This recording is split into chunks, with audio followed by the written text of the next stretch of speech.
विषम बाहु, विषम बाहु। कितने त्रिभुज? 3। कितने त्रिभुज? 3 त्रिभुज होते हैं। कितने प्रकार के? 3 प्रकार के। समबाहु, समद्विबाहु, विषम बाहु। क्या होता है? समबाहु, समद्विबाहु, विषम बाहु। ध्यान दीजिएगा। त्रिभुज में कितनी आकृतियां, मतलब कितने कोण होते हैं त्रिभुज में? 3। अभी भुजा की बात हो रही है। कितनी भुजा होते हैं? 3 भुजा। त्रिभुज में कितने भुजा? 3 भुजा। तो 3 भुजा, देखिए 3 भुजाओं की कोई भी आकृति लिख लीजिए ऐसे। ये 3 भुजा की आकृति है। कितने भुजा है? भुजा को क्या कहते हैं? साइड कहते हैं। क्या कहते हैं? साइड। तो चलिए 3 भुजा की आकृति को क्या कहा जाता है? त्रिभुज। तो देखिए इसमें कोण कितने दिखाई दे रहे हैं?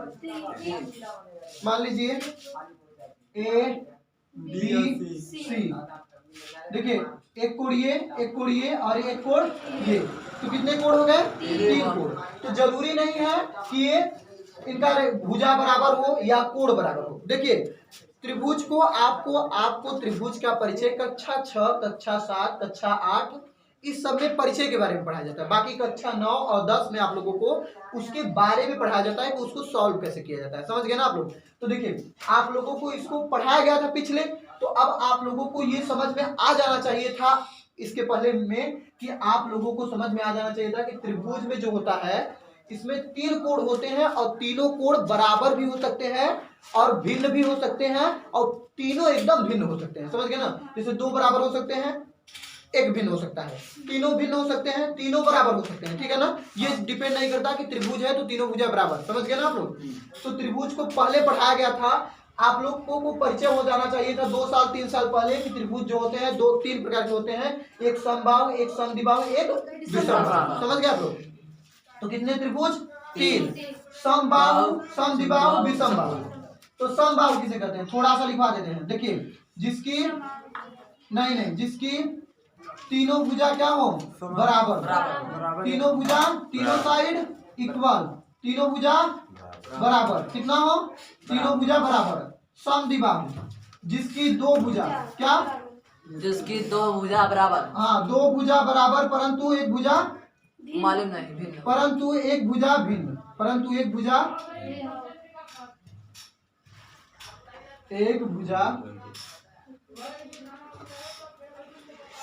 भिन्न।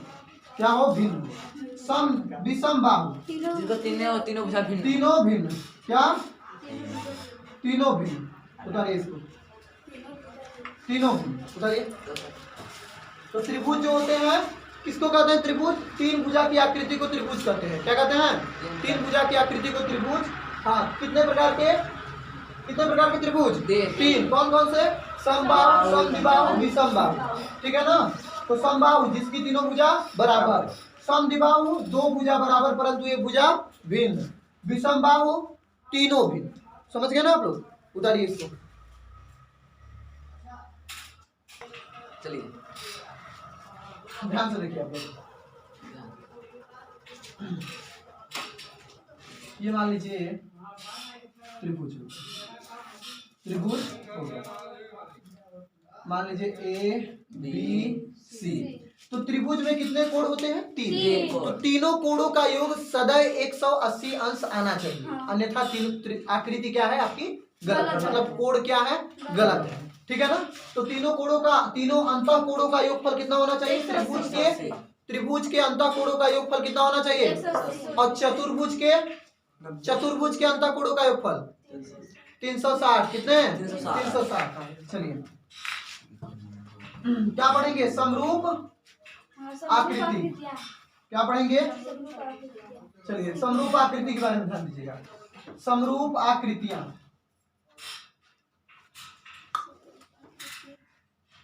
समरूप आकृतियां देखिए आकृतियां, समरूप आकृतियां के बारे में बात कर रहे हैं। ठीक है ना? अब देखिए समरूप आकृति, मान लीजिए एक त्रिभुज ये बना दे रहे हैं। क्या बना दिए? मान लीजिए ये समबाहु त्रिभुज है। इसके तीनों भुजा लग रहा है कि बराबर है? तो चलिए ए बी सी। अब एक तो यहाँ बना दिए, इसकी भी तीनों भुजा लग रही है, बराबर है। और चित्र में भी लग रहा है कि देखिए थोड़ा सा इसको बनाने में तीनों भुजा क्या है? बराबर।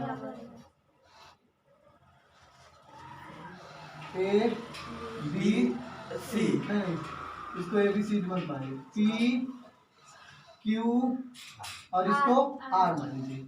तो देखिए ये त्रिभुज जो है ये दोनों सेम आकार के हैं। कैसे हैं? सेम आकार के। मतलब एक प्रकार से यदि कह दिया जाए ये समबाहु त्रिभुज है, मतलब जिसकी तीनों भुजा बराबर, तो इसकी भी तीनों भुजा बराबर है। तो इनका शेप कैसा है, मतलब ये आकृति आकृति कैसी है? समान है। जैसे आप लोग जानते हैं ये आकृति समान है। देखिए समान होने का अर्थ ये होता है कि मान लीजिए ये कोण हमारा 60 अंश का, ये कोण हमारा 60 अंश का, ये कोण हमारा 60 अंश का, तो बी की जगह पर कौन है यहाँ पर? क्यू, तो ये भी 60 अंश का होना चाहिए। सी की जगह पर यहाँ कौन है? आर है, तो ये भी कितने अंश का होना चाहिए? 60। ए की जगह पर कौन है? तो ये भी कितने अंश का होना चाहिए? 60। तो इसे क्या कहेंगे? समरूप। क्या कहेंगे?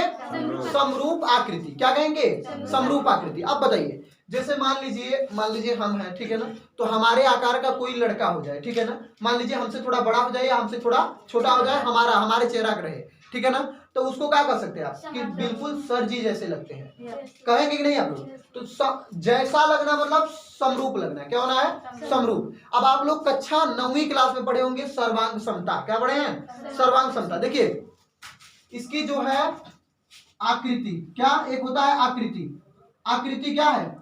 समान है। आकृति समान है। आकार